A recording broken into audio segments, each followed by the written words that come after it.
തൊഴിലാളി സാക്ഷരതാ സംഗമം നടത്തി. അസംഘടിത തൊഴിലാളികളെ തൊഴിൽ നിയമങ്ങളെക്കുറിച്ചും അവകാശങ്ങളെക്കുറിച്ചും ബോധവൽക്കരിക്കുന്നതിന്റെ ഭാഗമായാണ് തൊഴിലാളി സാക്ഷരതാ സംഗമം സംഘടിപ്പിച്ചത്. അനൗപചാരിക വിദ്യാഭ്യാസ വികസന സമിതി കൊല്ലം ജില്ലാ യുവജന സംഘടനയുടെ നേതൃത്വത്തിലാണ് പരിപാടി നടത്തിയത്. അനൗപചാരിക വിദ്യാഭ്യാസ വികസന സമിതി കൊല്ലം ജില്ലാ യുവജന സംഘടനയുടെ നേതൃത്വത്തിലാണ് തൊഴിലാളി സാക്ഷരതാ സംഗമം നടത്തിയത്. അസംഘടിത തൊഴിലാളികളെ തൊഴിൽ നിയമങ്ങളെക്കുറിച്ചും അവകാശങ്ങളെക്കുറിച്ചും ബോധവൽക്കരിക്കുന്നതിന്റെ ഭാഗമായാണ് തൊഴിലാളി സാക്ഷരതാ സംഗമം സംഘടിപ്പിച്ചത്. യൂത്ത് കോൺഗ്രസ് സംസ്ഥാന വൈസ് പ്രസിഡന്റ് വിഷ്ണു സുനിൽ പന്തളം ഉദ്ഘാടനം ചെയ്തു.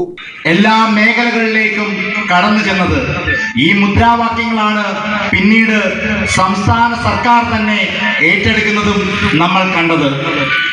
ഇവിടെ പ്രൊഫസർ ശൂരനാട് വിഷ്ണു വിജയന്റെ നേതൃത്വത്തിൽ കാൻഫഡ് യുവജന സമിതി കടന്നു വന്നപ്പോൾ തന്നെ അവർ ആദ്യം തന്നെ മുമ്പോട്ട് വെച്ചത്, അല്ലെങ്കിൽ അവർ ആദ്യം അതിന് ഒരു ഫസ്റ്റ് എയിം ആയിട്ട് എടുത്തിരിക്കുന്നത് തൊഴിലാളി സാക്ഷരതാ നിയമത്തെക്കുറിച്ച് തൊഴിലാളികൾക്ക് അവബോധം നൽകുക എന്നുള്ള ലക്ഷ്യത്തോടു കൂടിയാണ് അവർ മുന്നോട്ട് വന്നിരിക്കുന്നത്. അത് അങ്ങേയറ്റം പ്രശംസ അർഹിക്കുന്ന ഒന്നാണ്.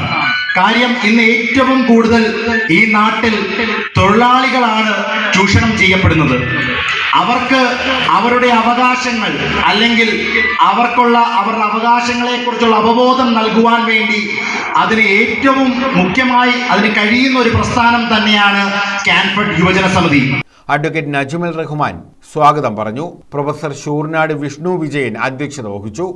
OB രാജേഷ് മുഖ്യപ്രഭാഷണം നടത്തി.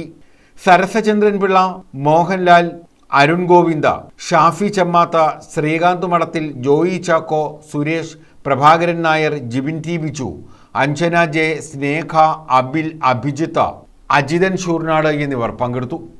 News bureau, Chakkuvalli.